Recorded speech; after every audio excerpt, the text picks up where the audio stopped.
All right. Hello again, adventurers, and welcome to my Strixhaven, a curriculum of chaos in-depth review. If you haven't seen one of my in-depth reviews before, they are that. They are in-depth. This is not something that generally is going to be, 5 minutes where I talk about what's good and bad. This is, I go through each chapter and I talk about things I liked about it, talk about things I didn't like about it. Sometimes I'll mention balance issues. But that's what this is. It is kind of intense. However, for those of you that are just coming here to try and develop an opinion on whether or not you want to buy this book, I generally break down people interested in buying D&D books into three different categories. You have players, you have dungeon masters, and then you have people that just like D&D. And so I generally will give different recommendations for for different groups simply because they're going to get different things out of it. So, as far as do I think you should buy this book? One, as a player.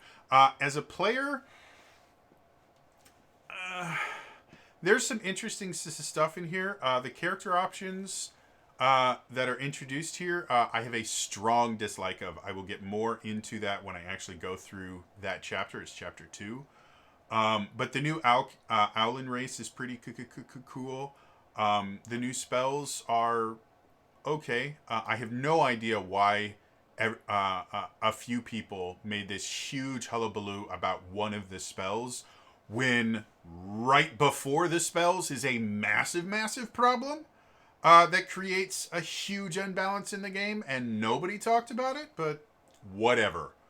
So yeah, the spells are kind of cool. The magic items, again, the theme that I tend to see in all of these is everybody can use magic. So most of the magic items give you access to magic spells.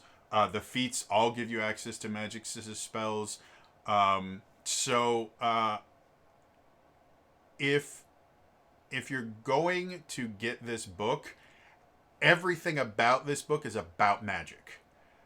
So if you want to build a character that is not magically inclined whatsoever, this isn't the book for you. Everything about this is about giving your character magic. Specifically, the Vancian magic system that's built into Dungeons and Dragons 5th edition.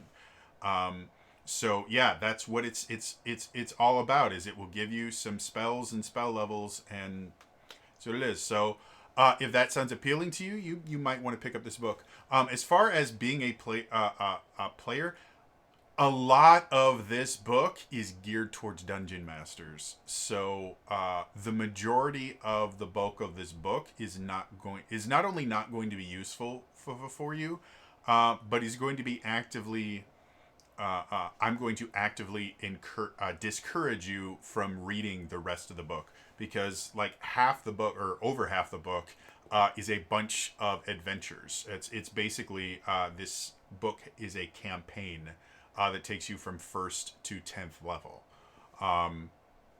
So yes, for a player thinking about buying this, my recommendation is maybe just buy the options that you like. Buying the entire book and only being allowed to read the first 2 chapters of it isn't really all that much fun. Second, for DMs, there's a lot in this book. Again, the character options provide issues. There's no other way to say it. I'll go into more detail in a little bit. But chapter 2, to be perfectly honest, I could cut out chapter 2 and not really feel like I've lost anything from this book. The rest of the book is actually really interesting. Starting at chapter 3. Chapter 3, 4, 5, and 6 are the campaign itself that you can run. Each chapter is meant to run a year of academic time. So for chapter 3, your player characters are first years. 4, they're second years. 5, they are the third years. And 6, they are fourth years. If you want to run Harry Potter in D&D, this is Harry Potter in D&D. To be blunt, that's what it is. And it does it remarkably well. The first part of chapter 3, before you get to the actual campaign adventure, it introduces a bunch of new systems that you could use it for any kind of school-based setting you want. It would not have to be Strixhaven. Anytime you want to introduce some sort of education-based thing into a campaign, you could use these rules, and they're really cool. They have a tracking sheet. Things like extracurriculars that you do can give you actual physical benefits to your character in certain ways. Having a job while you're in school actually has benefits. Beyond the fact that you get paid, there are other benefits as well. They have an exam system in this, which I think is really interesting. It's not overly complex. And to be perfectly honest, I looked over the first exam, and even for first level characters, it seemed surprisingly easy to pass, which I guess kind of makes sense for a first year. You know, your 100 level courses tend to be relatively simple to pass. But as you get higher and higher and higher, you start getting more unique and interesting exams. They also present, like, if you just run the exams as, you know, roll your dice and then see if you beat the exam, you're kind of wasting your time with them. They do give a really, really good, well, I'll go more to that into School and in session. So yeah, well, that's pretty cool. I realize I'm getting way too specific here. And then, yeah, the chapter 7 is monsters and stuff like that. It's, I don't know, nothing really jumped out at me as interesting, but so for DMs, do I think that you should get this book?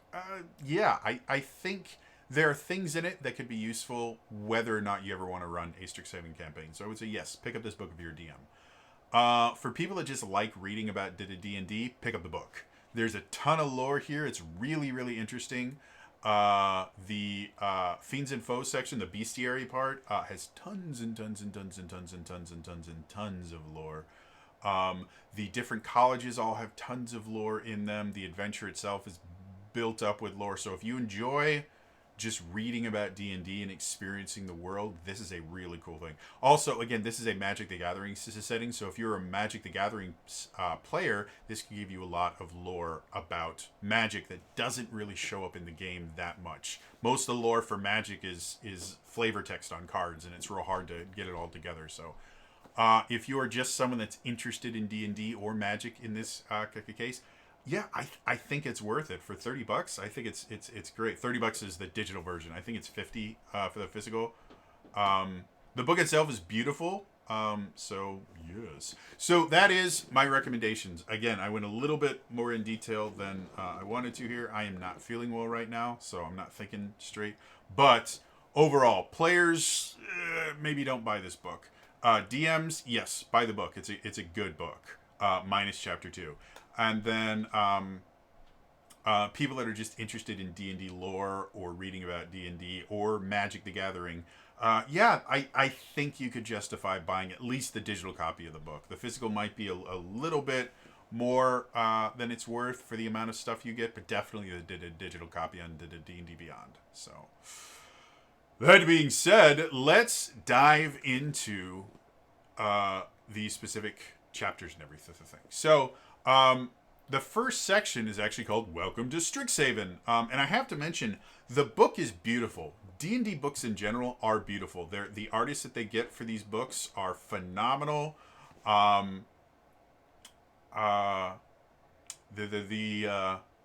The kind of overview section, which is Welcome to Strixhaven, is a nice little section. It gives you an idea of what the setting is going to encompass.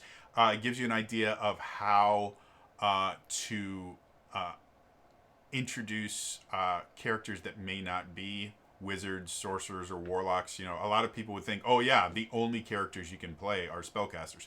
No, they specifically talk about things like, they give an example of a barbarian who follows the path of the ancestral guardian, would actually fit in really well, despite the fact that they don't cast spells.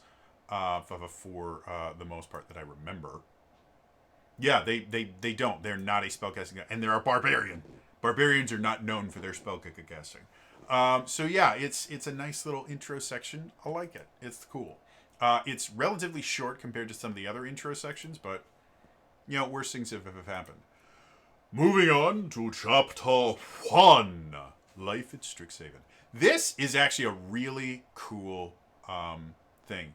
Um, it talks about the overall kind of structure of how Strixhaven is set up. It talks about kind of what characters would experience as they go through. Strixhaven itself is a 4-year, effectively, college. Um, or high school, I guess, would be works in there as well. Because you do play younger characters going through this. And after 4 years, you can stay on for a few extra years to basically get higher education than that. But it's generally designed to be a 4-year school. They have a section. Each house has their own mascot, which is an actual creature that is really interesting, that I really enjoy. And then they have a map of the campus itself. They have a map of each one of the colleges. If you're not aware, Strixhaven is technically a collaboration between 5 different colleges, each one focusing on a different thing. And so you have a central kind of campus where your first year students that haven't chosen a college live. And everyone can go into, and it has other stuff there. They have like a cafe and a tavern. They have a stadium there for, events and stuff. So, yeah, and then they also have the giant library that they're there. And each one of these sections has its own map, which I really, really like. I think I've mentioned this before, but giving your characters a map of a location does really aid in role-playing and things like that, because it makes it feel that much more real. Like you're not just pulling stuff out of the ether. No, look, I can point to a point in the map and go, I want to go there, and you can go there. So I am a huge fan of maps, despite the fact that I hate making them because I'm not good at it. I think maps are great. So yeah, and then each one of the colleges has stuff. Now, one of the things that annoys the hell out of me is, and this is every single school setting and every fictionalized everything does this, and it annoys the hell out of me because it's 100% not true. I don't believe it ever has been true, despite the fact that I did not go to school in the 50s and the 40s and things like that. However, I did go to school through the 90s and the early to the 2000s. Then I went to college. I started college in 2006. So, yeah, I feel really old now. And it's this thing where one of the colleges is called Quandrix College. And there's another college called, I think it's Prismari College.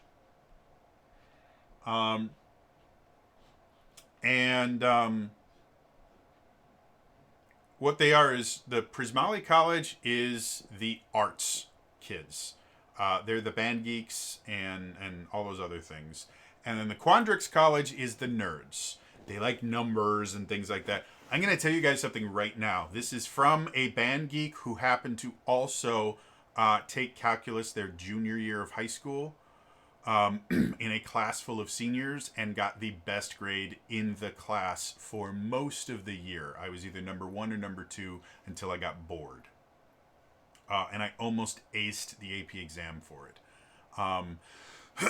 I have been in advanced placement mathematics since 5th grade. Math has always been my thing. I told a story once where one of my teachers actually wrote out a relatively advanced differential equation and said, I need you to solve this in your head. And I did it right there. I used to solve differential equations and integral equations in my head for fun. Math is my thing. I'm really, really good at it. The idea that the math geeks and the band geeks, or the music geeks in general, are 2 separate groups is a lie. Most of uh, the section leaders in band were in my AP Calc class, and they got the best grades. The arts and math are intrinsically linked. This idea that you have math geeks and then arts geeks is generally a lie. Now, I will admit, I did know a few visual art people that struggled a little bit with my math, and there were choir people that I knew that were only in choir because they got to hang out with their friends and they didn't do well in that. But in general, the arts and mathematics are really closely linked in your brain, and I hate this idea that you have to choose between the two of them because it isn't a real thing. Again, most of the best students I know were band geeks. They've done studies. They've actually shown specifically playing in a band. The longer you're in a band, the better you do in school. There is an actual direct causal relationship between playing an instrument in a band and doing well in school, specifically in mathematics. Music itself is mathematical. Whether you actually break it down into the math or not, just learning how to read music and how to understand rhythm and chord structure in music to the theory makes you better at math. And the same is true. Just learning mathematics in general, especially once you start getting into theoretical maths like calculus and things like that, will make you a better musician. It's just how it works. And math also translates to the visual arts. There is so much about the visual arts that can be mathematical in nature, despite the fact that people think that they're polar opposites. They're not. Cubism in itself is mathematical in nature. There are entire artistic styles that are built around math and things like that. Now, art can also delve, visual art specifically, can also delve significantly against the kind of rigid rules that you would find in math. But one of the things that you learn when you study specifically music history is that creativity follows a set pattern in general. And it can really be explained very well when you look at what we call classical music, which is actually a grouping of 3 different periods of music. They are the Baroque, the actual classical period, and then the Romantic period. All 3 of those groups of, and some early 20th century stuff will also be considered classical music. When you look at it, the Baroque period in music was built around building rules and then following them. That is the entirety of the Baroque period, is they are developing the rules for how music has to be done, and it is very, very strict. When you get to the classical period, it's all about finding ways to stay within the rules as creatively as possible. The reason Mozart was such an amazing composer, he's a classical composer from the classical period of music, was because he could stay within the lines perfectly, and yet he did things that were so different and so unique and didn't break any of the rules whatsoever. That was the genius of Mozart, is you gave him limitations and he could work inside those limitations in ways that you would never imagine. And then you go to the Romantic period, which is fuck all the rules. I'm going to do what I want. And the entire purpose of the Romantic period was breaking every single rule you could. The Berlioz Symphonie Fantastique. A symphony is a form of music that has existed since the early classical period. And it's very simple. You have 4 movements. The first movement is generally a march or something similar to that. The second movement is adagio. It's a slower thing. The third movement is a waltz. And the fourth movement is vivace. It's powerful. It ends on a very excited note. The Symphonie Fantastique is a 5-movement symphony. That's right, he decided to add an extra movement to a symphony, which is a form that has existed for hundreds of years before he started writing. That is how creativity works, and that's always how it works. Is you'll develop a new style, you'll create rules for it, you'll have people that work within those rules, and then you'll have people that say, fuck the rules, I'm going to break all of them. Jazz follows that as a standard. Modern music follows, like country music, and then grunge, and everything follows that exact same standard. And that's kind of how all of those the things work. So the idea that, math and the arts are these polar opposites, or no, the first two aspects of the creative process, building a system and creating rules for it, and then staying within those rules as much as possible, is math. That is how math works. So that is the one thing that I really wish they would get rid of, is that somehow the kids that are into math and the kids that are into art are two separate groups. They're not. They're almost always the same group of students. And you'll have people that are a little bit more artistic, and you'll have people that are a little bit more mathematical, but they're all intertwined. Like I said, all the section leaders, or most of the section leaders in band and marching band and all those things, were in my advanced placement math courses. So it is. So that's my little rant on that. That's the only thing that annoys me about this. However, that being said, they're really, really good descriptions of all these things. They have the different deans of the colleges and stuff like it. There's just so much here that you can use to build a really realistic world, and I really like that. So, moving on to chapter 2. Fuck this chapter. I said it before. I'm actually going to do a D&D deep dive specifically on the backgrounds and feats, because they are intrinsically connected, because all the Strixhaven backgrounds give you a free feat. I'm going to repeat that. All the Strixhaven backgrounds give you a free feat. Again, when I do my D&D deep dive on it, I'm going to go into even more detail about why that is so problematic, because of how feats work in 5th edition. But the feat that they give you is an upgraded version of the Magic Initiate feat. It completely unbalances the game. Any character that uses a Strixhaven background is going to be more powerful than any other character, because they get an additional feat at level 1 for free. Backgrounds are not meant to give you that much power. In general, your background abilities... I did an entire series on D&D Deep Dive about how to use your backgrounds. Backgrounds primarily are meant to be a give you a role-playing benefit. And I mentioned in there how you can use some of those role-playing benefits to actually benefit you in combat. But they're not... There is not a single background I think I've ever seen that gives you a direct advantage in combat.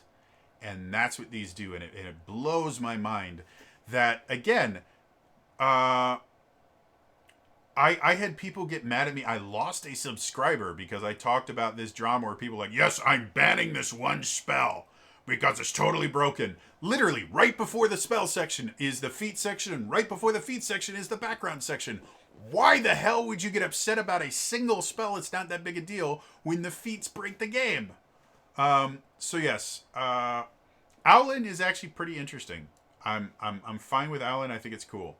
Cut out the backgrounds, cut out the feats. The spells are not that big a deal. And then again, I mentioned it before, magic items. Everything about this is let's give every character magic. And most of the magic items give you that. So I'm not...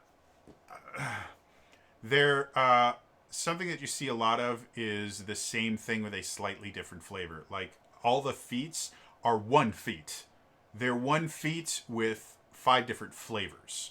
And a lot of the magic items fall into that category where it's one magic item with 5 different flavors. And that I'm not a huge fan of, because it feels more like bloat than anything else. So, yeah, the character option section, I am not not a fan of. Owlin is kind of a cool race. The backgrounds and feats need to be shot. The spells are kind of interesting, but if I had to lose the spells to get rid of the backgrounds and feats, I would be willing to make that sacrifice. And the magic items are nothing special. So, yes. Chapter 3. And this will, I'm going to specifically have something in the intro of Chapter 3 that I'm going to talk about a lot. And then 3, 4, 5, and 6 are, it's all a giant adventure. So I don't think I need to go through each one individually. So the beginning of Chapter 3 basically teaches you how to run the adventure. And I love it. It is so cool. Again, the Strixhaven campaign has so much more to it than just, hey, here's an adventure. It has, not only does it have the adventure itself, which is the adventures are cool. And they basically take you through 4 years of going to this school, which is fun. It really does feel like you are Harry Potter and their friends. Not in the fact that you're dealing, you are the chosen one or anything like that. But the idea that you are, a couple of students that just happen to be involved in the most exciting, explosive events that happen at the school.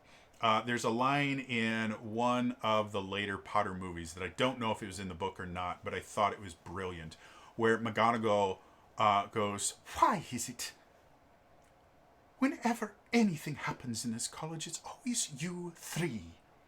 And it's a brilliant little kind of hanging a lantern on the fact that Harry and his friends were involved in every single major screw up in the entire series.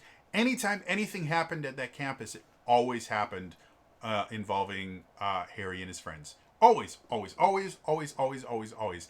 There was never another kid that wasn't at least tangentially related to Harry and them. And that's kind of what this feels like, is while you didn't vanquish a Dark Lord or anything like that, you just happen to be involved in all the cool stuff that happens at your college. That I'm totally okay with. I think it's really fun and really cool. However, the adventures are the least cool thing about this, and they're cool. They're well written. I haven't read through them completely. I just kind of glanced through them, but they look to be well written and fun and interesting. And they are the least cool part of this section. I want to emphasize that. They're really good, and that's the low point of this. It just gets better. In addition to that, you have a bunch of other optional things you don't have to take part of, but you can. The first one they talk about is relationships. If you ever went, you know what D&D needs more of? A dating sim. You can add a dating sim to your D&D. And it's actually kind of interesting how they go about doing this, because you get these things called relationship points. And by building relationships or rivalries with certain NPCs, you actually get tangible benefits. And then you can go further from being friends with them into being a beloved of them, which can be a romantic relationship. It could be a platonic relationship. It could be more of a sibling relationship. This is not necessarily, your gateway into introducing erotic roleplay into your D&D games. That's not what this is. This is literally just a way to kind of formalize a system of how your characters relate to NPCs and some of the benefits you can get from having friends, or some of the detriments you can have from making rivals.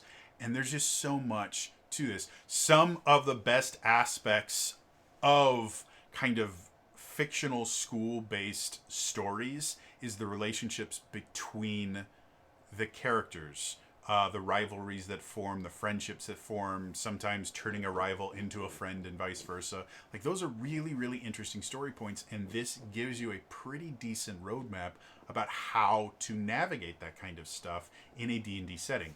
And I love it. And again, there's a lot of different ways you can go with this. If you just want to run it in Strixhaven, that's perfectly fine. It gives you a brilliant way to do it. However, again, if you don't like Strixhaven, you don't want Magic the Gathering in your D&D, that's perfectly fine. You can still use the system they outline here in literally any other setting where you want relationships that the characters make to mean something. And it's just great. It's such it seems like a relatively simple system, and it is. If again, most of the new stuff that they put in here, if you just do the mechanics of it, it's super boring and dumb. And the relationship system, again, to be a friend, you need 2 relationship points. To be a beloved, you need 3 relationship points. That's it. And to be a rival, you need -2 relationship points. That's it. It's super, super simple and easy. And then if you are a friend, there are benefits. If you are beloved, there's actual mechanical benefits to having multiple beloved relationships with characters. And if you have a rival, there are disadvantages. It's a really, really simple system. And so if the only thing you do is use the mechanics, it's dumb, it's boring, and forget about it. But if you really allow the role playing to move forward and really allow them to kind of role play these characters and the interactions, this turns into such a cool system. And again, it works really well in a school setting because you are limited in the people that you can meet. So it makes it really easy to bring back in NPCs because you're going to be constantly seeing them, especially if you're in the same college after first year. You're constantly going to be seeing these people. So it makes it easier to implement. It doesn't mean you can't implement this system in every other setting. You know, I mean, again, I am getting a lot of really interesting ideas about the campaigns I'm currently running and adding in a relationship system into them because I just think it's cool and it's interesting.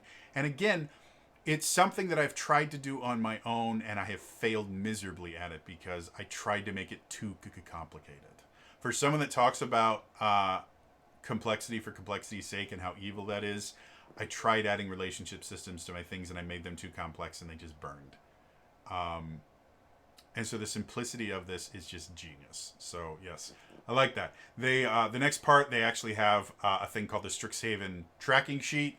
Again, there are specific mechanical benefits you get for doing things like doing well on your exams or participating in extracurricular activities or having a job. Like all of these things, and they work intertwined with the relationships. Like, it's so cool, and I love it. Again, if you are going to be implementing extracurriculars or jobs or the relationship system, taking this tracking sheet and modifying it for your own use is probably going to be very, very useful. And then after that, you have extracurriculars. All right, I'm going to give you an example of some of the extracurriculars you can join. The Dead Language Society, the Dragon Chess Club, Intramural Silk Ball Club, the Play Actors Drama Guild, the Mage Tower Cheer Squad, the Live Action Role Playing Guild. Guys, they have a LARP group. They have a LARP group at this school. It's super cool. And again, the actual mechanical benefit, I won't tell you. I want you to buy this book. So I'm not going to tell you the specifics of the mechanical benefits you get for each one of these. But effectively, depending on the extracurriculars, you actually get bonuses to certain skills that you can use because they're an intrinsic part of the extracurricular. And I just love that. I love the fact that, chess club gives you mechanical benefits. I love it. I think it's super cool. And then the jobs. Again, the jobs themselves, they give you money. Every week, actually, you get $5 at the start of each week that you hold a job. Thank you. And then also jobs can help you with the relationship system because you will have coworkers. And then there's different jobs. Like you can work on the campus ground, and you can be a litter retriever or a graffiti eraser, or you can work at the Bozen's Tavern and be an assistant manager or a cook or a server. There's so much you can do about this. And again, especially if you do something like if you're a litter retriever, you can use that and the relationship system to do some really, really fun things. Like you're walking around campus picking up trash, and your rival comes around to make fun of you because you're picking up trash, and so he drops that, and that might change your relationship. During the same encounter, another person sees that, and they might either take pity on what you do, or maybe you attack the other person. You make them feel bad, but then this other person sees that and thinks you're a bad person. Like, and this is just from having a job, guys. Like, there's so many cool things. I like that, and I also like the fact that anyone that's ever gone to college, there are two kinds of people that go to college. Those that have all their needs paid for, and those that have to work their ass off and kick a college. I actually did both of those. I had a job for the first couple months that I was in Kika College. But I also, because my dad was a vet, I got GI Bill benefits, which paid for most of my Kika College education, that in student loans.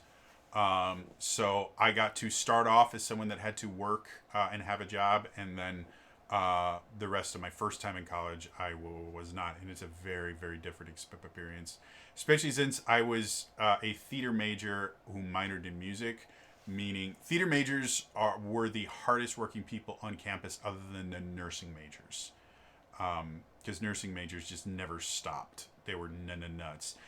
Music majors worked almost as hard as the theater majors because they're constantly rehearsing and practicing. I remember one at a time. I had for one of my acting classes, I had classes all day. After my classes were done, I had 4 hours of rehearsal for the show that we were in that didn't get over until midnight. And then after that, I had to rehearse with my scene partner for class the next day. So I started my second rehearsal that day at about midnight, and we went for an hour and a half or 2 hours after that. Then I went back, and this was without doing any homework that day because I went immediately from class to rehearsal, got something very quick to eat, and then went back to the theater to rehearse some more. So that's why I say when theater majors were the hardest working people, we were. Other than nursing majors, again, nursing majors are nuts. So yeah, I love all of this. And then the final section is the exam section. And again, if you just focus on the mechanics, this is a stupid thing. But if you actually read into, like they talk about, each exam has a studying phase and a testing phase. And if you really kind of make an emphasis, because this is a school, this is a big deal for kids, then yeah, it can be really fun. You can skip the studying phase. They actually have a section about how to pull an all-nighter, which has benefits and drawbacks. Like, it's such a cool system. I pulled all-nighters. I had a couple teachers I had one teacher in particular that actually got me kicked out of the honors program. Because I was really good at writing papers in one sitting. That's what I did back then. And this was an introduction to English class. It was a 100 level English class, and half the people in the class, I was surprised, spoke English. Despite the fact that they didn't speak under any other languages, I was surprised that they could form words. Like, that was the level. We spent an entire hour-long section on commas. An hour-long period on commas. And half of them still didn't understand where to use a comma. That was what it was. But the grading for the class was entirely based on you turned in 5 papers over the length of the class, and your grade was supposed to be an average of your papers. I got A. I got 4 A's and then a BC, which is effectively a B minus or a C plus. They didn't have a distinction for that because my final paper disagreed with. It was a persuasive paper, and I purposefully took. I purposefully argued something against the teacher's own beliefs, just because I was that kind of an asshole, and they didn't like that my paper was well written enough that they couldn't refute it. They're like, well, that doesn't this paper doesn't make sense. I said, what are you talking about? I have all my in-text citations. I have you approved all the sources that I cited as being useful for this paper. So what part of this? Well, you didn't. I addressed this. I actually used. She gave me one of my sources to support her particular viewpoint, and I was able to show using the other two sources that I chose how the particular book that she gave me was completely hogwash. And it was a really poorly written book, anyways. But for people that hold beliefs, they will cling to anything that helps them hold on to those beliefs. And so yeah, so she gave me a BC on that, and then and she asked to keep I think 3 of my 5 papers. She asked if she could keep them to show as examples of the papers later on. For as just perfect papers, this is what you should try to write. And then it came time for her to give our final grades, and so we were supposed to turn in all of our rough copies. Each one of these papers, you were supposed to write like 2 or 3 rough drafts of them, and then revise them, because that was what we were supposed to be learning. Is that writing papers and things like that involves writing and then revising it and read it. And I didn't have a rough draft of a single paper. I wrote all of them generally the morning of the class. I wrote all of them, and they were perfect, and she hated that. She's like, well, that's not possible. You had to have revised these papers. No, I just understand how to write a paper. I'm really good at it. That's how my brain works. And so yeah, my overall grade was a BC. I had 4 A's and a BC because she didn't like my premise, not because there was anything physically wrong with the paper, but because she said she didn't like my my persuasive paper. And I got a BC overall and got kicked out of the honors program because it brought my GPA too low. Yay! So anyway, enough about that. So yeah, the testing and all that stuff, really cool, really interesting. I love everything about this. So after that, the adventures. The adventures are cool. You start off as first-year students, and first-year students at Strixhaven take your general ed courses. You are not part of a class yet, or a college yet. You will choose your college later on. I mentioned there's 5 of them. Each one focuses on a different thing, They do mention that even after you choose a college, you can take up to a third of your courses in other colleges. So it's not like if the players choose different colleges that they're no longer a party anymore. No, all of these are designed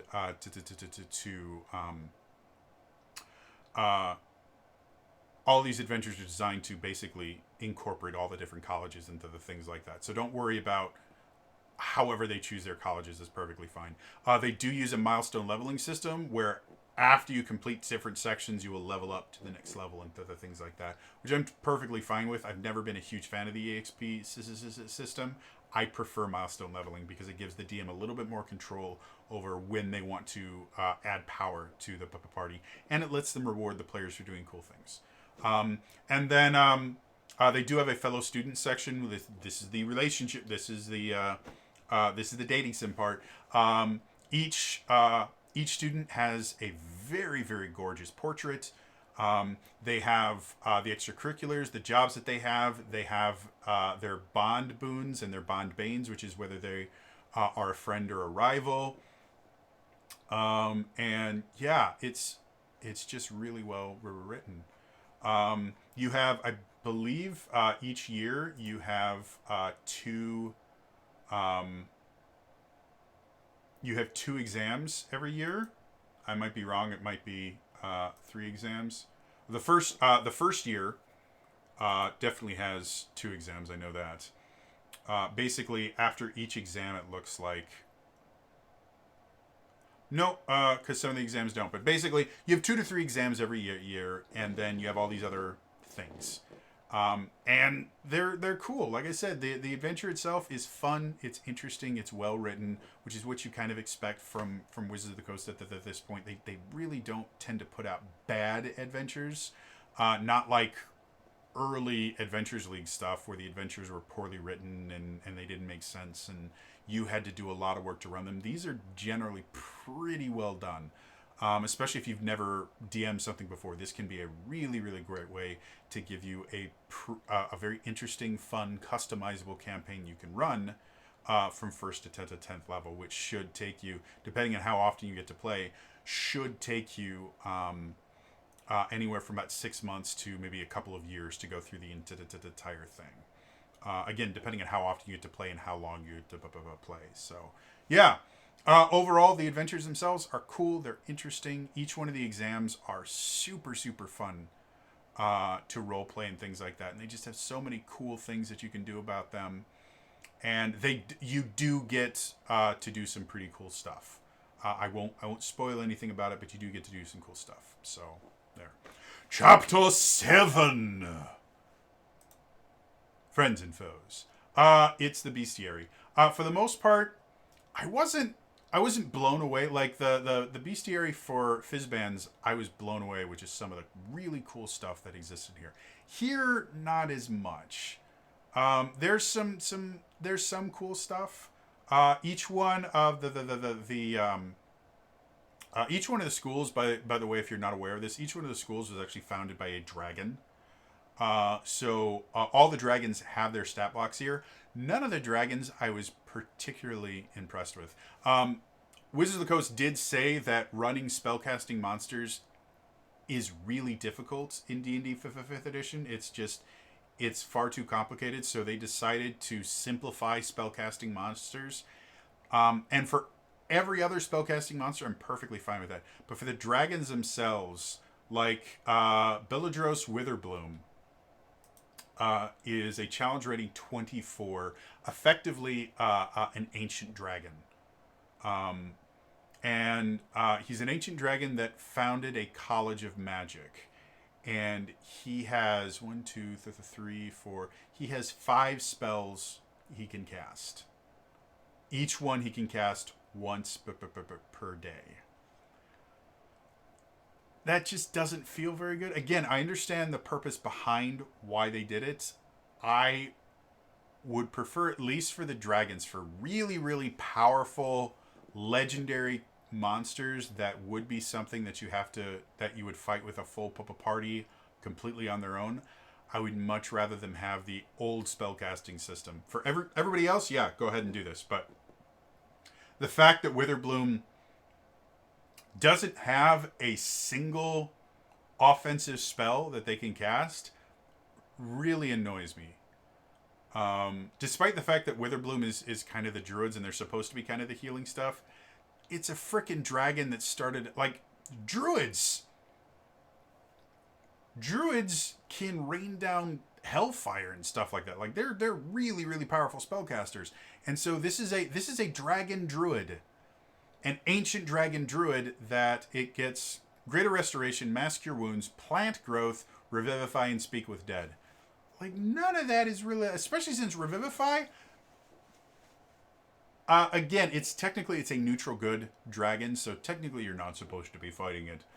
But you could. And yeah, just for a stat block, as an ally, I guess it's a pretty good stat block, but if my players were to fight against this dragon, it feels so underwhelming. And that was kind of what I got from all the dragons. The rest of the stuff here is it's interesting stuff. I think I like the lore a little bit more than the stat blocks. Again, I'm not blown away with too many. The Mage Hunter, I would have to say, is a particularly interesting creature that I really, really like. But beyond that, the rest of it's okay. I probably won't be using a ton of monsters from this in any of my Kika campaigns. Other than that Mage Hunter. That Mage Hunter is evil, and I love it. The rest of the stuff is it's okay. If you run the adventure, you'll use all these stat blocks, or most of them. But other than that, it's not that big a deal. And then the final thing is a campus map, which is really, really pretty. I would assume the physical book, I don't know this for certain, so if someone has the physical book, feel free to correct me. I would assume the physical book actually comes with a fold-out map of the campus, because a lot of the other ones have done that, and they're always really nice and fun. So, final thoughts. Overall, I like this book. Other than the character options, I think it's a great book, especially if you want to add something unique to your next campaign or even just your next adventure. There's a lot of systems that they introduce here that you can use to do some really cool stuff. Um, that being said, the character options vary. Like the spells and the magic items are, they're interesting. I'm not gonna lie. I don't think any of them are game breaking or anything like that. The Alan is it's a cool race. It's remarkably similar to the Aarakocra. So I don't think you're really going to be breaking any molds using an Alan versus an Aarakocra. However, the backgrounds and the feats break the game. I think they're just massively dumb. Again, my D&D deep dive that should go live tomorrow will be about them. I'll go into specifics about why I think they're so broken. But I cannot believe people freaked out about one spell when the feats were right there. Like, dear God. So anyway, that is all for me today. As always, if you enjoyed this, like the video, subscribe to the channel, hit the bell icon to turn notifications on, and in the comments down below, let me know, do you think you're going to be picking up this book? And what do you think about some of the new systems that I mentioned in here? Do you like the exam system? I think it's interesting. Do you like the relationship system? Do you want some more dating sim in your D&D? Let me know in the comments down below. Otherwise, again, that is all for me today. And I will see you guys next time. All right? Bye-bye.